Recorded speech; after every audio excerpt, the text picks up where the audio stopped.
Igicamunsi cyiza nshuti bakunzi ba Rwanda Online aho muherereye hose mu bice bigiye bitandukanye. Turacyari ku itariki 5 z'ukwezi kwa kabiri 2026. Uyu nguyu ni wa mwanya tuza kubagezaho amakuru abagezwe muri aka karere duherereyemo, tukanyarukira mu bice byinshi bigiye bitandukanye tukareba byinshi bikomeje kugenda bihavugwa. Tutabatide munyemere tubanze turebere hamwe ingingo nyamukuru tugiye kuganiraho muri aya makuru yacu. Amakuru ari buze kwibanda cyane cyane ku butaka bwa Repubulika ya Demokarasi ya Kongo. Leta Zunze Ubumwe za Amerika zimaze gutegeka Perezida wa Félix Antoine Tshisekedi Tshilombo, akaba ari Perezida wa Repubulika ya Demokarasi ya Kongo, guhita asenya FDLR gitaraganya ndetse no kurandura burundu umutwe wa Wazalendo ukomeje kugenda wibasira abaturage by'umwihariko abo muri Kivu y'Amajyepfo ndetse na Kivu y'Amajyaruguru.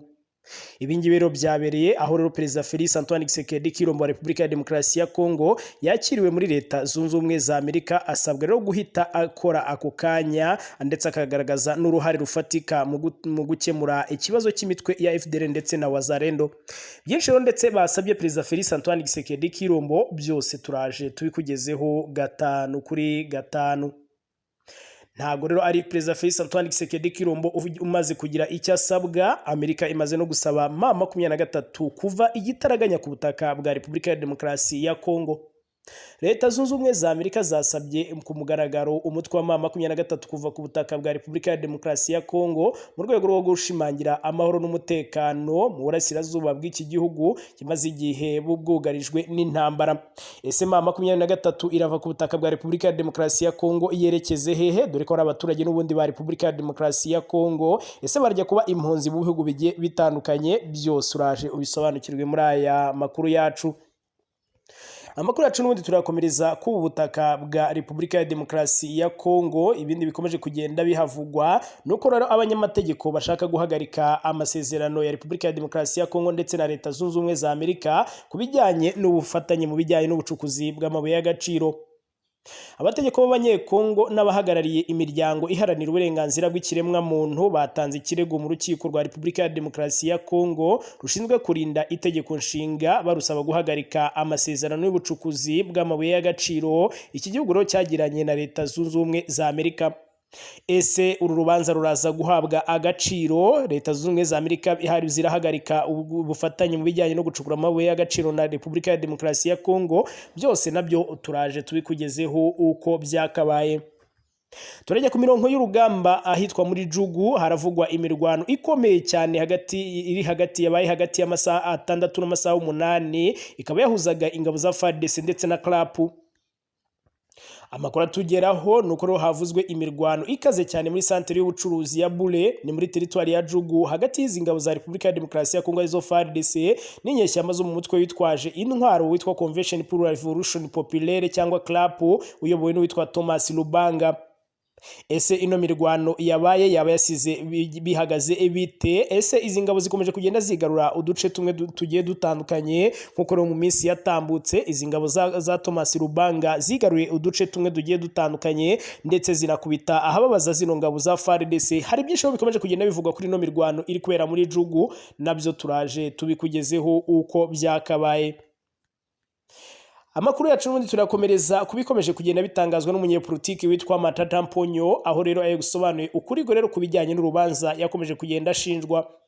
Wahoze ari Minisitiri w'Intebe wa Repubulika ya Demokarasi ya Kongo Augustin Matata Mponyo aherutse no kugira ikiganiro cyihariye n'umunyamakuru witwa Pelo Luwala, aho rero cyabereye i Brussels mu gihugu cy'Ububirigi, aho yatangaje ku mugaragaro uko abona iperereza ry'imanza zimukurikirana. Muri icyo kiganiro kandi Matata Mponyo yagarutse ku byaha ashinjwa ku mikorere ndetse ku mikorere ya Sena n'ubutabera, anatanga ibisobanuro ku byo yise ukuri kwe ku byabaye. Hari byinshi uyu nguyu Matata Mponyo yagishyize ahagaragara benshi batari bazi, nabyo turaje tubikugezeho uko byakabaye. Abarundi bagera kuri 2 ndetse n'umutanzaniya umwe batahuwe ko ari abacuruzi ruharwa ibiyobyabwenge mu gihugu cya Zambia. Ahangaha rero bamaze gutahurwa ndetse bamaze no gutabwa muri yombi. Abarundi 2 ndetse n'umucuruzi ruharwa w'ibiyobyabwenge w'umunyatanzaniya ndetse ni bamwe mu batawe muri yombi na Zambia mu gikorwa cy'isaka nk'uko rubitangazwa n'urwego rwa Zambia rwo kurwanya ibiyobyabwenge DST. ese bano barundi babicuruzaga babivana mu gihugu cy'u Burundi cyangwa hari ukuntu babikoreraga muri kiriya gihugu cya Zambia? Hari byinshi ndetse byakuvuzwe mu bijyanye n'itabwa muri yombi ry'aba barundi ndetse n'uyu munye-Tanzania. Bakunzi barwa none ni amakuru tukuzaniye muri aya masaha yo ni menshi cyane, yaba araye tukubwiye mu nyingo z'amakuru nayo tutakubwiye. Wowe icyo usabwa nta kindi ni ukudutiza umwanya wawe natwe tukagerageza kuyakuvira imuzi n'imuzingo. Birashoboka ko bwaba ari ubwa mbere warugeze hano kuri Rwanda Online cyangwa usanzwe ubana natwe ariko ukaba utari wakanda subscribe, iki nicyo gihe uyu nguyu ni wo mwanya kugira ngo tube twibanira umunsi ku wundi.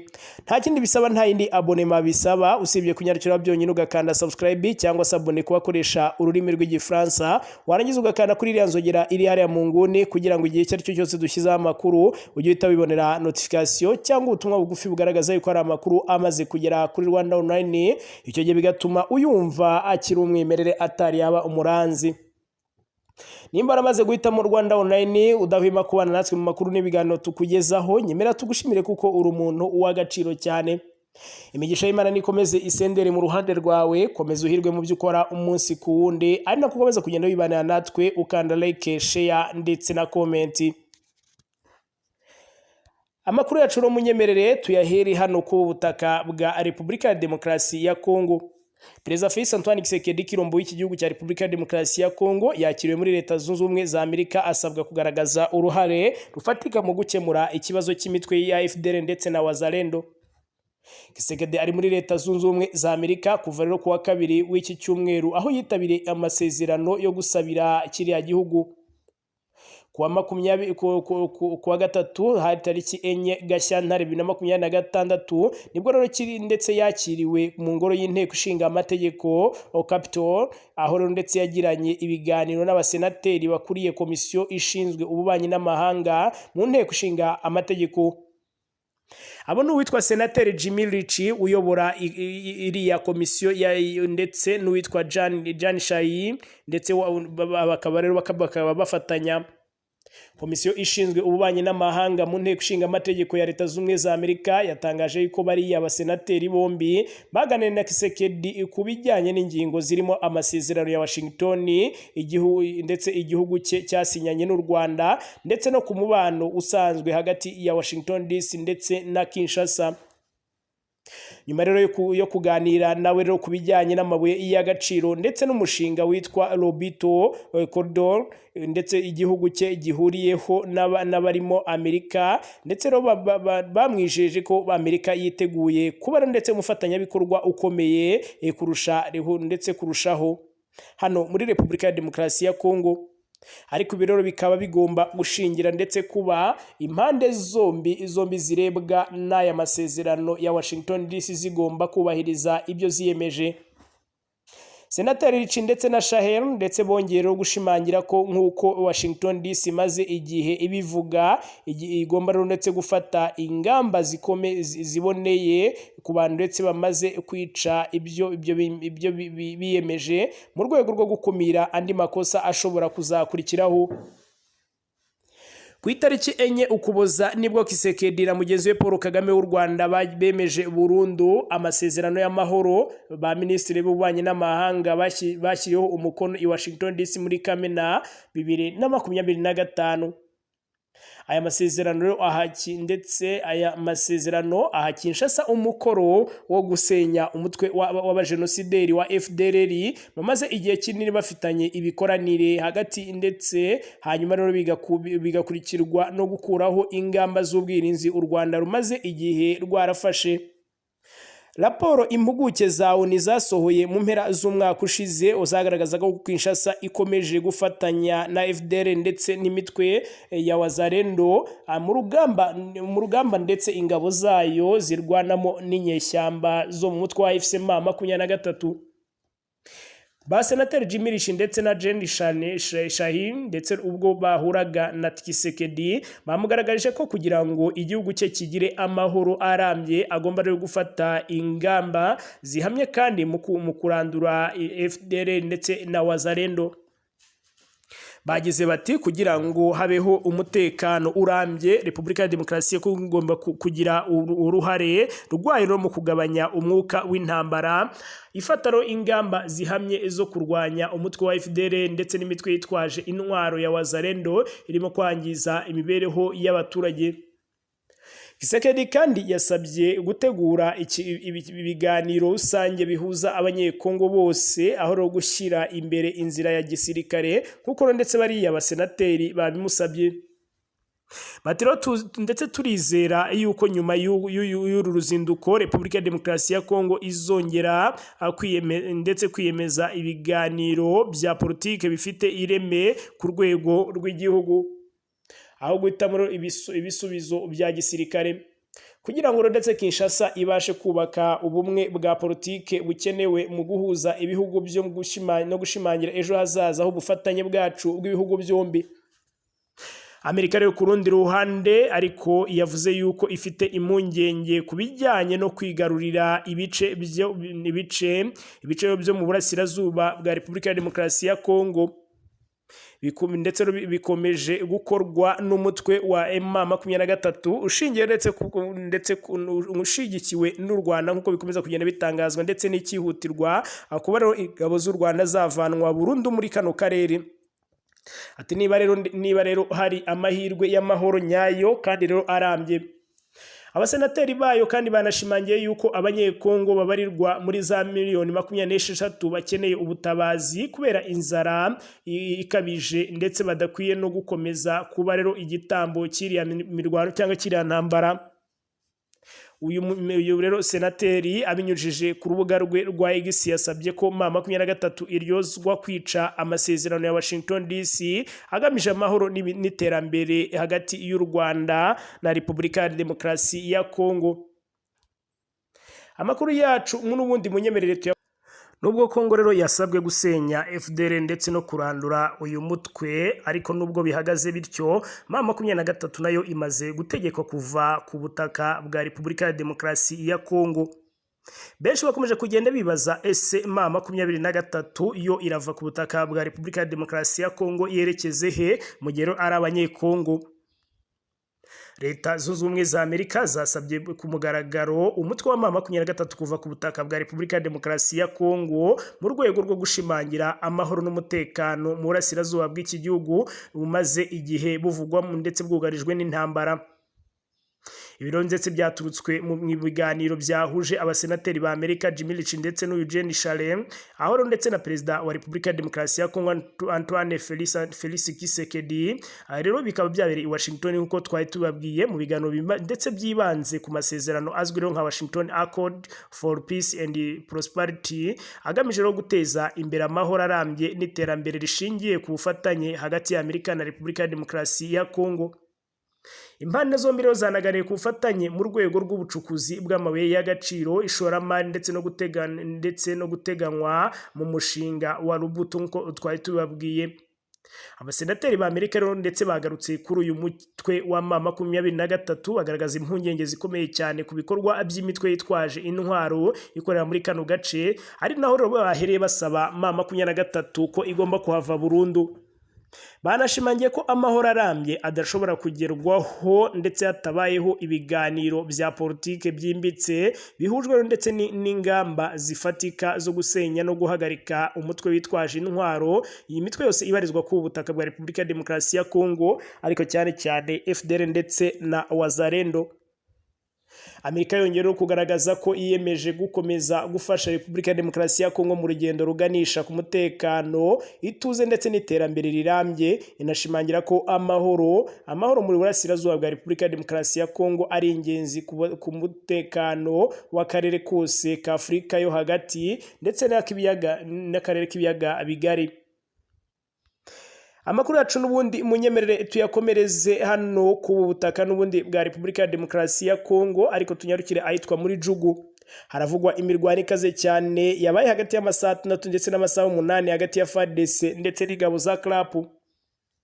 Amakuru atugeraho nuko rero havuzwe imirwano ikaze muri santere y'ubucuruzi ya Bule ni muri teritwari ya Jugu hagati y'ingabo za Repubulika ya Demokarasi ya Kongo FARDC ndetse n'inyeshyamba zo mu mutwe witwaje intwaro witwa Convention pour la Revolution Populaire CRAP iyobowe n'uwitwa Thomas Lubanga. Nyuma y'iyo mirwano kandi yadutse rwagati muri santere ya Bule, abaturage bagerageje ndetse gusubira mu ngo zabo bongeye guhunga nk'uko ndetse tubikesha Radio Okapi. Ibikorwa rero by'ubukungu byari bimaze iminsi byarasubukurwa mu minsi ishize, biravugwa yuko nabyo byongeye guhungabana ndetse no kongera gufunga imiryango. Amasaha arenga 6 y'imirwano ni amasaha menshi cyane, bigaragara ko urugamba rw'injyana muntu. Hakurikijweho amakuru atangazwa n'ababyiboneye, imirwano ndetse yatangiye mu masaha ya 2 zo mu gitondo ku isaha yo mu midugudu wanje ndetse utari kure cyane y'inkambi y'abavanywe mu byabo iherereye mu kibaya cya Savo. Umuturage wari warahungiye muri kariya gace yavuze yuko ibisasu bya mbere ndetse byateje ubwoba byinshi ndetse byarashwe mu baturage biganjemo ndetse abavanywe mu byabo. Imirwano yahise ikomereza muri santere ya Bule. Amakuru aturuka muri kano karere kandi aravuga yuko kurasana hakoreshejwe imbunda ntoya ndetse n'iziremereye byamaze hafi amasaha ari muri 6 hagati ya 6 n'8. Amakuru yacu n'ubundi munyemerere tuyakomereze ku munyepolitike uzwi cyane hano ku butaka bwa Repubulika ya Demokarasi ya Kongo Matata Mponyo ukomeje kugenda agaruka ku bijyanye na politike ya Kisekedi. Uwahoze ari Minisitiri w'Intebe wa Repubulika ya Demokarasi ya Kongo Augustin Matata Mponyo waherutse rero kugirana ibiganiro ndetse cyihariye n'umunyamakuru witwa Pero Luwala aho rero cyabereye i Brussels mu gihugu cy'Ububiligi, aho yatangaje ku mugaragaro uko abona iperereza ry'imanza zimukirana ndetse zimukurikirana. Muri icyo kiganiro kandi Matata Mponyo yagarutse ku byaha ashinjwa ku mikorere ya Sena n'umutabera, anatanga ibisobanuro ku byo yise ukuri kwe ku byabaye. Matata Mponyo kandi yatangaje yuko ibirego bimukurikirana bifite inenge nyinshi cyane mu byo ndetse mu buryo ndetse byateguwe no mu buryo byashyizwe mu bikorwa. Yavuze rero uko Sena yamukurikiranye ndetse yamukurikiranyeho iperereza kimwe ndetse n'imikorere y'ubutabera byaranzwe n'ibitagenda neza, birimo rero kutubahiriza amategeko n'amahame agenga ubutabera bwigenga. Kubwero ndetse ngo ibi byose biragaragaza yuko atari urubanza rusanzwe, ahubwo ari igikorwa gishingiye ku nyungu za politike. Uyu munyepolitike kandi uzwi mu mateka ya politike ya Kongo yavuze ko yafashe icyemezo cyo kuvuga ku mugaragaro kuri ngo atange ishusho yuzuye y'ibiri kuba, kuko ngo asanga igitekerezo rusange kimaze igihe gihabwa amakuru atuzuye cyangwa ayobya. Yanashimangiye ko rero ndetse atigeze yihisha ubutabera, ahubwo ko ahora yifuza ko ikibazo cye cyakurikiranwa mu mucyo no mu bwisanzure nta gitutu cya politike. Mu kiganiro cye kandi Matata Mponyo yibukije uruhare rwe mu miyoborere y'igihugu ubwo rero yari Minisitiri w'Intebe muri 2012 ndetse na 2010 kugera 2016, igihe yagaragazwaga nk'umuyobozi wagize uruhare mu kugarura ituze mu bukungu bwa Repubulika ya Demokarasi ya Kongo, kugabanya ibibazo by'ubukungu no gutuma igihugu kigira icyizere ku rwego mpuzamahanga. Yavuze ko izo mpinduka hamwe nuko yagaragaye nk'umuyobozi wigenga kandi ukomeye byabaronze si byaratumye agirwa intego n'abantu rero cyangwa amatsinda amubona nk'imbogamizi mu nyungu zabo za politike. Ku bijyanye n'ibyaha ashinjwa, Matata Mponyo yavuze yuko yiteguye gusobanura kuri ikiriya kirego mu buryo burambuye imbere y'inzego zibifitiye ububasha, ariko asaba yuko habaho ubutabera butavangura kandi bwubahiriza amategeko. Yongereyeho ko rero gukoresha ubutabera nk'intwaro ya politike ari ibintu bishobora guhungabanya demokarasi n'icyizere cy'abaturage mu nzego z'igihugu. Iki kiganiro kandi cyabereye i Brussels kijero mu gihe impaka ku bwigenga bw'ubutabera muri Repubulika ya Demokarasi ya Kongo zikaba zikomeje gufata indi ntera cyane cyane mu manza zijyanye n'abanyepolitike bakomeye. Ibi byatangajwe na Matata Mponyo bikomeje no gukurikiranwa n'abantu benshi haba no muri Repubulika ya Demokarasi ya Kongo no mu mahanga, aho bamwe rero ndetse babifata nk'ubwirinzi bwe, abandi bakabibona nk'indi ishusho y'ukuri, politike ndetse n'ubutabera bikunze no kwivanga mu bihugu bikiri rero mu rugendo rwo gushimangira demokarasi. Mu gusoza uyu Matata Mponyo kandi yanashimangiye yuko azakomeza guharanira ko ukuri kwe kumvikana, anasaba abanyekongo n'umuryango mpuzamahanga gukurikirana kino kibazo mu bwitonzi, kuko ndetse kubwe bitareba umuntu umwe gusa, ahubwo rero bireba hazaza h'ubutabera n'imiyoborere myiza muri Repubulika Iharanira Demokarasi ya Kongo. Amakuru yacu umunyemerere tuyakomereze hano mu gihugu cya Zambia, aho abarundi babiri ndetse n'umunyatanzania ruharwa bose bafashwe rero ndetse mu bari kugemura ibiyobyabwenge nk'uko bikomeje kugenda bitangazwa. Amakuru akomeza kugenda atugeraho nuko abarundi babiri n'umucuruzi uruharwa w'ibiyobyabwenge w'umunyetanzania ni bamwe rero mu batawe muri yombi muri Zambia mu gikorwa rero cy'isaka, nk'uko bitangazwa n'urwego rwa Zambia rwo kurwanya ibiyobyabwenge DIC. Abategetsi bavuze yuko aba barundi nubwo ndetse n'uwo munyatanzania witwa Ahmed Maharam ari bamwe ndetse mu bakekwa benshi ndetse bafungiwe mu murwa mukuru wa Lusaka wa Zambia, bafite rero urumogi rwinshi cyane kandi ndetse hamwe n'ibiyobyabwenge bikorwa mu buryo bwa gakondo bwo kuvura rero inkorora ndetse kirimo kokayine. Iyi diko kandi yatangaje iti ikekwa ndetse ry'umunyatanzania ahazwi rero ko ari umucuruzi mpuzamahanga w'ibiyobyabwenge ndetse mu buryo bw'amagendu. Urwo rwego kandi rwongeyeho ko uwo mugabo w'imyaka 40 yari amaze igihe ari ku rutonde rw'abo rushakisha cyane. Itabwa muri yombi rya Maharam ndetse utaragira icyo atangaza ryashobotse rero ndetse ku bikorwa byinshi byakozwe hashingiwe rero ku makuru y'ubutasi nk'uko uru rwego rwabitangaje. Mu mategeko ya Zambia urumogi ni ikiyobyabwenge giteje akaga ndetse kurugira binyuranyije n'itegeko. Ubucuruzi bw'amagendu ndetse n'ibiyobyabwenge by'urumogi ndetse kubigira no kubikoresha binyuranyije n'amategeko ndetse bikanahishwa gucibwa amande cyangwa gufungwa. Iki gihugu kandi kirimo gukorwaho ndetse kiri kugorwa n'ikoreshwa hamwe n'ibicuruzwa by'ibiyobyabwenge cyane cyane urumogi na heroine, ndetse ibyo byose bikaba bikomeje kugenda bitera indi ntambwe.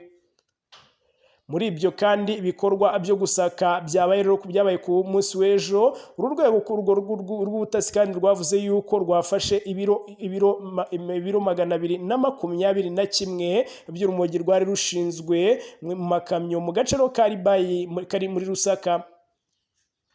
Urwo rwego kandi rwongeyeho ko isaka ndetse ryaguye rikagera mu rugo rwa Muharan uri ndetse ahitwa ngo Rirayi, aho ndetse abashinzwe umutekano batahuye ibiro bigeze ku 159 by'urumogi rwo mu rwego rwo hejuru, bituma rero ibiro byose by'urumogi byafashwe bigera ku 380. Umunyezambia nawe rero watawe muri yombi byemezwa yuko ari umufatanyacyaha mu bucuruzi bw'amagendu bw'ibiyobyabwenge ndetse bukorwa kuri gahunda. Uru rwego kandi rwavuze yuko ibikorwa byarwo byatumye abo bakurikira batabwa muri yombi. Abarundi babiri bafatiwe mu karere ka Chirundu ndetse bakekwaho gucuruza urumogi mu modoka ebyiri zitandukanye. Rumwe rero rwari rushyizwe mu ipine rya reserve no kwifashishwa bibaye ngombwa, ndetse n'ikamyo urundi ruri ndetse mu mwiburungushure ndetse ujyamo gaze, aho naho ndetse urundi rumogi rwari rwaravanzwe n'isukari, umunyu ndetse n'irangi rushinzwe ndetse mu bikopo by'amarangi. Umunyazambiya kandi ukekwaho gucuruza udusanduku 55 twa benylene ndetse irimo kodeyine i Lusaka. Abandi banyezambiya babiri barakekwaho gucuruza urumogi rushizwe mu modoka. Mu itangazo yasohoye uno muryango kandi yagize uti abakekwa bose ubu ngubu bari muri kasho mu buryo ndetse bukurikije amategeko ndetse bazagezwa ni mu nkiko vuba aha. Urwo rwego kandi rwavuze yuko rwiyemeje gutuma Zambia idakoreshwa nk'umuyoboro unyuzwamo ibicuruzwa by'ibiyobyabwenge cyangwa ngo uhinduke ahantu byoherezwa. Bakunzi ba Rwanda Online munyemere dusubikira ahangaha. Ayo no makuru twari dufite yarakomeje kugenda yumvikana muri aka karere duherereyemo. Turaza kongera kugaruka mu masaha ari imbere tuje kubagezaho andi makuru arabagezweho. Mukomeze mugubwe neza, mukomeze mugire ibihe byiza. Ciao ciao.